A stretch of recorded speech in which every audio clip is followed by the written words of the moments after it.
नमस्कार, मैं डॉक्टर संतोष चौधरी। आज हम आपके सामने लेकर आए हैं विज्ञान विषय की एक पाठ्य योजना। विज्ञान विषय की पाठ्य योजना के अंतर्गत आज का हमारा प्रकरण रहेगा परमाणु। किसी भी कार्य को करने से पहले हम योजनाएं बनाते हैं और यही योजनाएं हमारे कार्य को बहुत ही व्यवस्थित और सुचारू रूप से तैयार करते हैं। हम अपने कार्य को करने के लिए जो योजनाएं बनाते हैं उसी प्रकार से हम कभी भी कहीं पर भी शिक्षण करवाने जाते हैं तो उससे पहले हम अपनी पाठ्य योजनाएं तैयार करते हैं। हमारे द्वारा जो हमारी प्लानिंग होती है वो हमें सफलता की ओर लेकर जाती है। बीएड बीएसटीसी या बीए बीएड बीएससी बीएड करने वाले विद्यार्थियों के द्वारा अपने जो दैनिक पाठ्य योजनाएं तैयार की जाती हैं या आलोचनात्मक पाठ्य योजना या वार्षिक पाठ्य योजना तैयार की जाती हैं, उन फाइल्स के अंतर्गत उनके द्वारा पाठ्य योजनाएं बनाई जाती हैं। उन्हीं पाठ्य योजनाओं की कड़ी के अंतर्गत आज हम विज्ञान विषय की पाठ्य योजना लेकर आए हैं और जिसके अंतर्गत अब आपके सामने हमारी पाठ्य योजना का पेज नंबर 1 है। पेज नंबर 1 के अंदर आप देखेंगे हमने लिखा है विद्यालय का नाम। इसके आगे मैंने ये चीज़ खाली छोड़ी है। जिस भी जगह आप अपनी टीचिंग दे रहे हैं, जहाँ पर भी आपके द्वारा यह पाठ प्रस्तुत किया जा रहा है यानी इस पाठ की प्रस्तुतिकरण दिया जा रहा है, उस विद्यालय का नाम इसके अंदर लिखा जाएगा। दिनांक, जिस दिन आपने इस पाठ की प्रस्तुति दी है उस दिन यहाँ तारीख लिखी जाएगी। सामने हमने विषय लिखा है सामान्य विज्ञान, इधर हमने लिखा है कक्षा, कालांश, समय अवधि। यह कक्षा वह है जिस कक्षा का यह लेसन बनाया गया है, ना कि उस बच्चे की क्लास जो बीएड या बीएसटीसी में है। अर्थात हमने परमाणु जो टॉपिक लिया है यह 8th क्लास का है तो यहाँ पर 8th क्लास लिखी गई है। इसके बाद हमने बॉक्स तैयार किया है। बॉक्स के अंदर देखिए हमने सबसे पहले यहाँ क्रम संख्या लिखी है, फिर विशिष्ट उद्देश्य लिखा है, फिर अपेक्षित व्यवहारगत परिवर्तन लिखा है। विशिष्ट उद्देश्यों में हमारा ज्ञानात्मक, अबोधात्मक, ज्ञानोपयोग, कौशल, अभिरुचि, अभिवृत्ति। इनके सामने इन शिक्षण उद्देश्यों से संबंधित जो भी हमारे अपेक्षित व्यवहारगत परिवर्तन आते हैं हमने उनको इसके सामने लिखा है। इस पेज पे एक बात आती है, कई विद्यार्थियों ने कमेंट्स भी किए हैं कि मैडम आपने सामान्य उद्देश्य क्यों नहीं लिखे।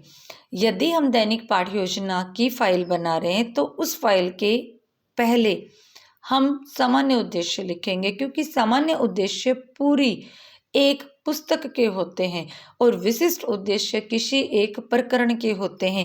यहाँ पर मैं आपको एक प्रकरण को लेकर आपको पाठ्य योजना बता रही हूँ, अतः मैंने यहाँ पर सामान्य उद्देश्यों का वर्णन नहीं किया है।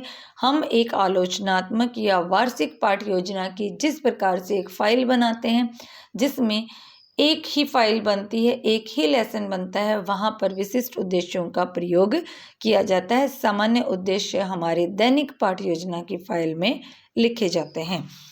हमारा आता है पेज नंबर 2। ये देखिए हमारे पेज नंबर 2 के ऊपर सबसे पहले हमने लिखा है सहायक सामग्री। सहायक सामग्री में हमने उन चीज़ों को लिखा है जिनका प्रयोग छात्र अध्यापिका शिक्षण के दौरान करती है, जैसे कि शामपट, खड़िया, झाड़न, सचित्र अर्थात ब्लैक बोर्ड, चौक, डस्टर, पॉइंटर इत्यादि का। फिर हमने पॉइंट बनाया है हमारा पूर्व ज्ञान। पूर्व ज्ञान के अंदर छात्र अध्यापिका विद्यार्थियों के इस प्रकरण से संबंधित पूर्व जानकारी का वर्णन करती है। और सबसे आगे आता है हमारी पाठ्य योजना का सबसे बढ़िया पॉइंट प्रस्तावना।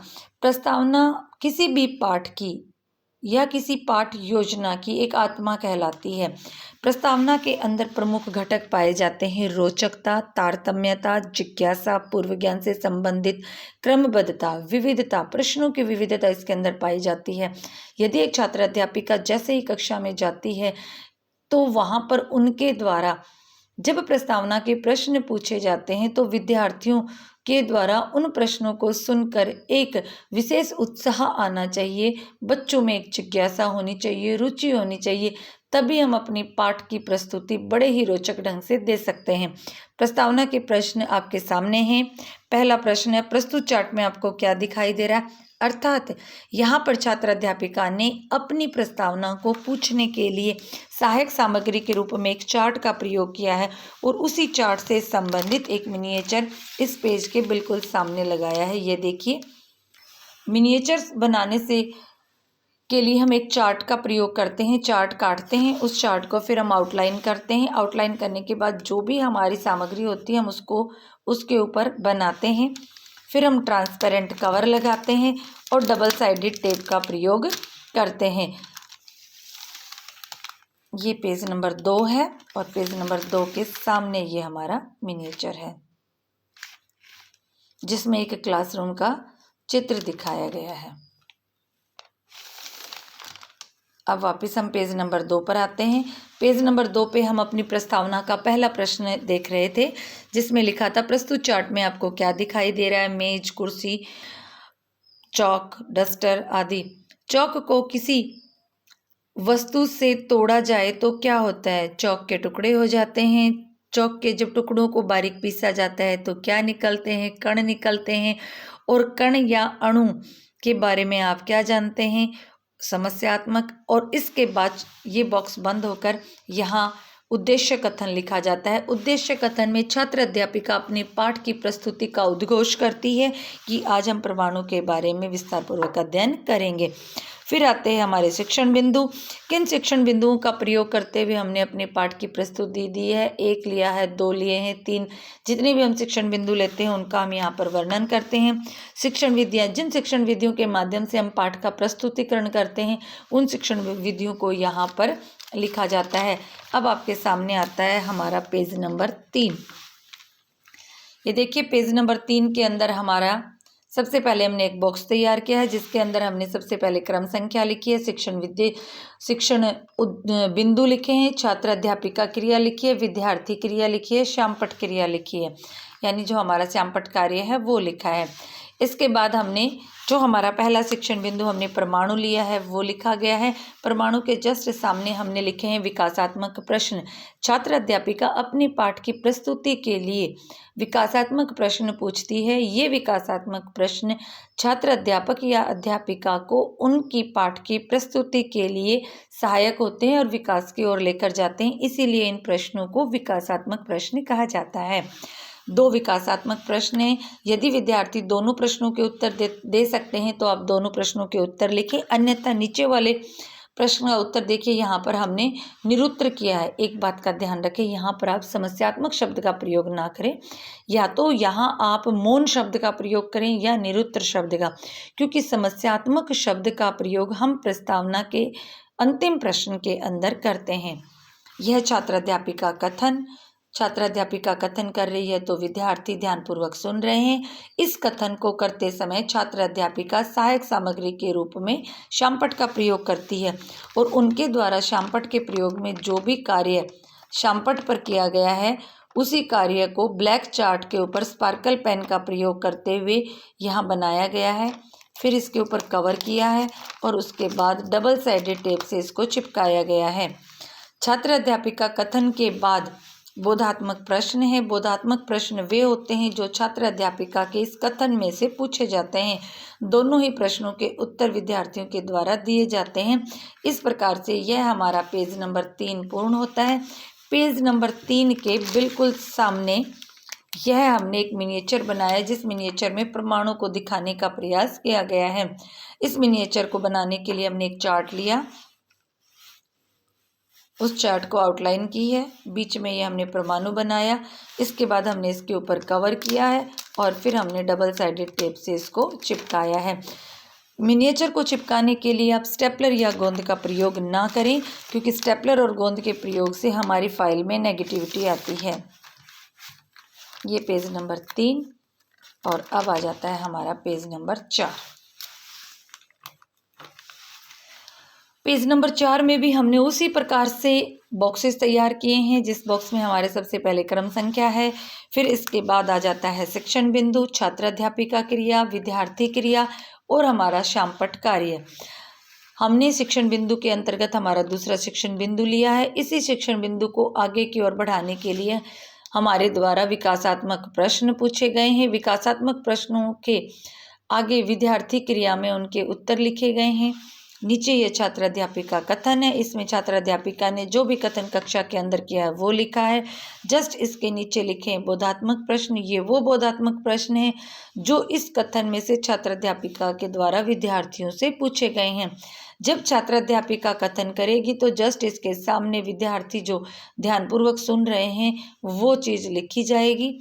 इस कथन को करते समय छात्र अध्यापिका श्यामपट्ट पर कार्य करती है और जो भी कार्य छात्र अध्यापिका श्यामपट्ट पर करती है उसे एक ब्लैक चार्ट के ऊपर स्पार्कल पेन की सहायता से बनाया जाता है और फिर उसे ट्रांसपेरेंट कवर लगा के डबल साइडेड टेप से चिपकाया जाता है और यहाँ लिखा जाता है कि विद्यार्थी महत्वपूर्ण बिंदुओं को उत्तर पुस्तिका में उतारेंगे।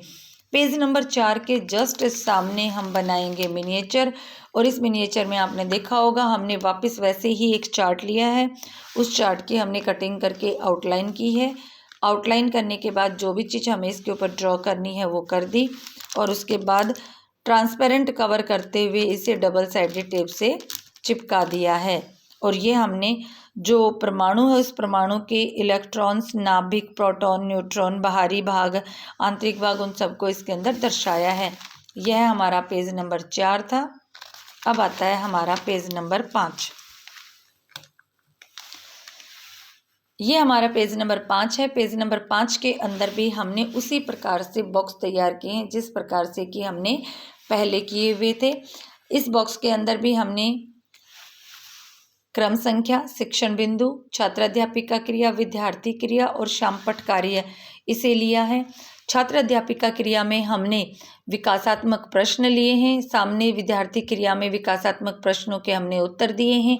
इसके बाद हमने छात्र अध्यापिका कथन लिया है। इस कथन को लिखा है। इस कथन के सामने विद्यार्थी क्रिया में विद्यार्थी ध्यानपूर्वक सुन रहे हैं। इसके बाद हमने लिया है बोधात्मक प्रश्न और ये बोधात्मक प्रश्न वे प्रश्न होते हैं जो छात्र अध्यापिका कथन के अंदर से पूछे जाते हैं और इन कथन के सामने विद्यार्थी क्रिया में इनके उत्तर लिखे जाते हैं। ये श्यामपट्ट कार्य है। श्यामपट्ट कार्य जो यह कथन किया जाता है, इस कथन के दौरान छात्र अध्यापिका अपने शिक्षण को और प्रभावी बनाने के लिए श्यामपट्ट का प्रयोग करती है। उस श्यामपट्ट कार्य को एक ब्लैक चार्ट के ऊपर लिखा जाता है स्पार्कल पेन के द्वारा और फिर इसके बाद इसके ऊपर ट्रांसपेरेंट कवर किया जाता है और डबल साइडेड टेप से इसे चिपकाया जाता है। इसके अंदर भी गोंद व स्टेपलर का प्रयोग नहीं किया जाता है। पेज नंबर 5 के बिल्कुल सामने ये देखिए 2 मिनिएचर्स बनाए गए हैं। इन दोनों मिनिएचर को भी वैसे ही बनाए गए हैं जैसे मैंने आपको पीछे बताया है। चार्ट काटा है। चार्ट काटने के बाद ये उन्होंने आउटलाइन की है। जो भी वस्तु इसके ऊपर चित्रित करनी है वो वस्तु इस पर चित्रित की गई है। ट्रांसपेरेंट कवर लगाया है। डबल साइडेड टेप से इन्हें चिपकाया है। किसी भी मिनिएचर के अंदर आप गोंद या स्टेपलर का प्रयोग ना करें। आपकी फाइल बहुत ही आकर्षक व सुंदर बनेगी यदि आप डबल साइडेड टेप का प्रयोग करते हैं। इस प्रकार से यह हमारा पेज नंबर 5 तैयार हुआ है। अर्थात हमने पेज नंबर जो 5 था उस 5 के सामने के मिनिएचर ये हैं। पेज नंबर 5 ये है और पेज नंबर जो हमारा 5 है, इस पेज नंबर 5 के बाद यानी हमारा जो तीसरा शिक्षण बिंदु समाप्त हो जाता है तो इस तीसरे शिक्षण बिंदु के बाद छात्र अध्यापिका अपनी इस पाठ योजना के अंदर पुनरावृत्ति के प्रश्न पूछती है। पुनरावृत्ति के प्रश्न वे प्रश्न होते हैं जो छात्र अध्यापिका के द्वारा अपने जो भी पाठ योजना बनाई गई है उस पाठ योजना में नए प्रश्नों को भी तैयार किया जाता है या फिर वह जो उनके बोधात्मक प्रश्न हैं उन बोधात्मक प्रश्नों को दोबारा से बच्चों से पूछ सकती है। इसके बाद आता है हमारा पेज नंबर 6। हमारे पेज नंबर 6 के अंदर हमने मूल्यांकन के प्रश्न लिए हैं। मूल्यांकन के प्रश्नों में विविधता पाई जाती है। जैसे कि आप देख रहे होंगे कि हमारा पहला प्रश्न जो वस्तुनिष्ठ है यानी अवैध है। दूसरा जो हमारा प्रश्न है वो हाँ या नहीं वाला है। तीसरा प्रश्न हमारा रिक्त स्थान का है। चौथा प्रश्न हमारा अति लघुतरात्मक। पांचवा हमारा लघुतरात्मक। हमने गृह कार्य हेडिंग डाली है, जिसके अंदर हमने निबंधात्मक प्रश्न का प्रयोग किया है, पर्यवेक्षक के सुझाव और पर्यवेक्षक के हस्ताक्षर। इस प्रकार से यह एक विज्ञान विषय की परमाणु प्रकरण को लेते हुए पाठ्य योजना समाप्त होती है। हाँ, यहाँ पर आप एक चीज़ का विशेष ध्यान दें, यदि आपके द्वारा दैनिक पाठ्य योजना में इसका प्रयोग किया जा रहा है तो बहुत ही अच्छा है, फाइल ऐसे के ऐसे ही एक लेसन को पूर्ण करती है। लेकिन यदि यही आप वार्षिक पाठ्य योजना के लिए बना रहे हैं तो गृह कार्य नहीं दिया जाएगा। यहाँ जो आप 5वां प्रश्न बना रहे हैं, इस 5वें प्रश्न के जस्ट बाद आपका पर्यवेक्षक के सुझाव और हस्ताक्षर आएगा। गृह कार्य वार्षिक पाठ्य योजना में नहीं दिया जाता है। यहीं हमारी पाठ्य योजना समाप्त होती है। धन्यवाद।